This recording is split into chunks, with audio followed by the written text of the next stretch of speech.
Hey amazing parents, it's Dr. Lindsay here with this week's psychology-based parenting tips. You may want to turn the volume down or switch to headphones for this episode if you're around your kiddos. This episode is titled, Should I Tell My Child Santa is Real? So parents, here's a big question this time of year. What do you tell your kids when they ask if Santa Claus is real? There's no right answer. It's a personal decision for each family to make, and there will be lots of cultural considerations that go along with that decision, as well as how to handle all other fantasy-related holidays and activities, from the Easter Bunny to the Tooth Fairy. These decisions can have a significant impact on their childhood experience, their relationship with us as parents, their interactions with their friends and peers, and definitely on any younger siblings. So dive into this week's tips to explore these important considerations and hear how I decided to handle this topic in my own family. First up, their childhood holiday experience. So first, let's consider how telling your child that Santa is real will affect their childhood holiday experience. Believing in Santa can bring a sense of magic and wonder to this special time of year. It can create excitement and anticipation and make the holiday season even more memorable. However, it's important to be mindful of the potential disappointment that may arise when children eventually learn the truth. Some children may feel betrayed or deceived, while others may transition smoothly into a new phase of understanding. Second, their relationship with you as their parent. So next, let's think about how telling your child that Santa is real will impact their relationship with you. For many parents, being part of the Santa Claus tradition can be a joyful and bonding experience. It allows us to create cherished memories and share in the excitement of the season. However, it's essential to maintain trust and honesty with your children. If they discover that we've been perpetuating a myth, it may affect their trust in us. Finding a balance between fostering their imagination and being truthful is key. Third, their beliefs affect them socially. So another consideration is how telling your child that Santa is real will affect their relationships with friends and peers at school. Belief in Santa is often a shared experience among young children, and it can be a topic of conversation and camaraderie.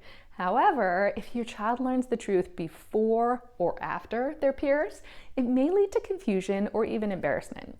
It's essential to be aware of the social dynamics surrounding this topic and support your child in navigating these interactions with sensitivity and understanding.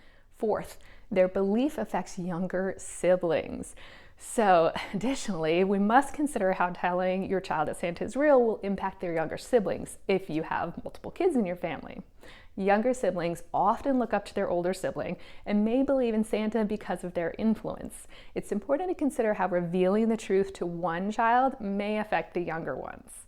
Finding a strategy that allows older children to maintain their belief while leaving room for suspicion can help prolong the youthful fantasy enjoyment phase without negatively impacting younger siblings.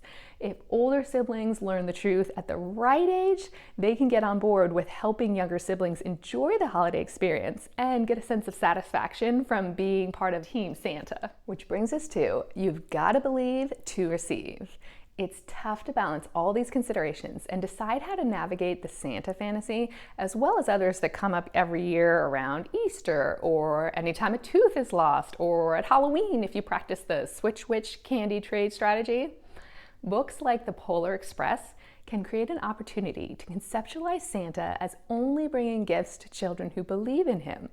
Kids love receiving gifts, so you can utilize this concept to help your child navigate that tricky period when they seem too young to learn the truth about Santa, when they're at an age where they may be devastated by the news or immediately go blabbing to a much younger sibling. Family dynamics are much smoother when children can hang on to some of the mystery of Santa Claus until they're in early elementary school, have a little more ability to make good choices about who they're going to share their newfound knowledge with. So how do you apply this concept directly to your home? What I've always said to my children when they ask if Santa is real is, you've got to believe to receive. Kids love gifts, and this strategy emphasizes the importance of belief in Santa Claus to receive gifts. It allows children to continue enjoying the magic of Santa while also planting seeds of doubt and curiosity. You're never overtly lying to your child, which is important, but you're not directly answering their question, at least not at first. This approach can help prepare them for the reality of learning that Santa is not real, while also allowing them to transition gradually and with a sense of empowerment. It's important to mention cultural considerations when making decisions about holiday traditions. Different cultures and families have their own unique customs and beliefs, so it's essential to respect and honor these traditions while also considering what aligns best with your family's values and beliefs. I've shared my own family's approach to holidays that involve fantasy characters in hopes that you might benefit from this approach. But as with all tricky parenting decisions, you'll find the approach that works best for your unique parent-child dynamic. Okay, amazing parents, here's the take-home message from this episode. The decision of whether or not to tell your child that Santa is real is a personal one that should be based on your family's needs and values. Consider the impact on your child's holiday experience, your relationship with them, their interactions with friends and peers at school, and their younger siblings. Consider using the "you've got to believe to receive" approach to prolong the magic while preparing them for the truth. Ultimately, trust your instincts and choose an approach that feels right for your family.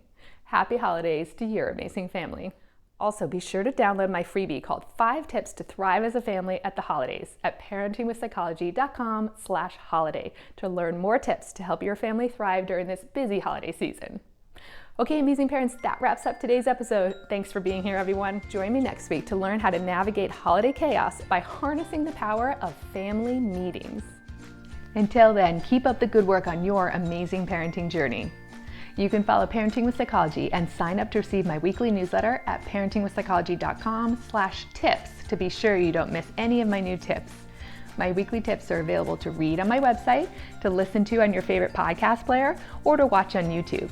If you'd like to connect with me more regularly and join the Parenting with Psychology community, follow Parenting with Psychology on Instagram, Facebook, LinkedIn, and Twitter.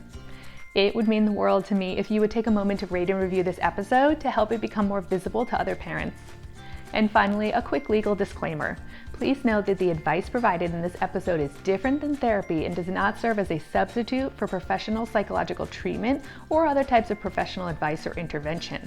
If you or your child have concerns or need further parenting or personal support, please contact a physician or other qualified local health professional. See you next week, amazing parents.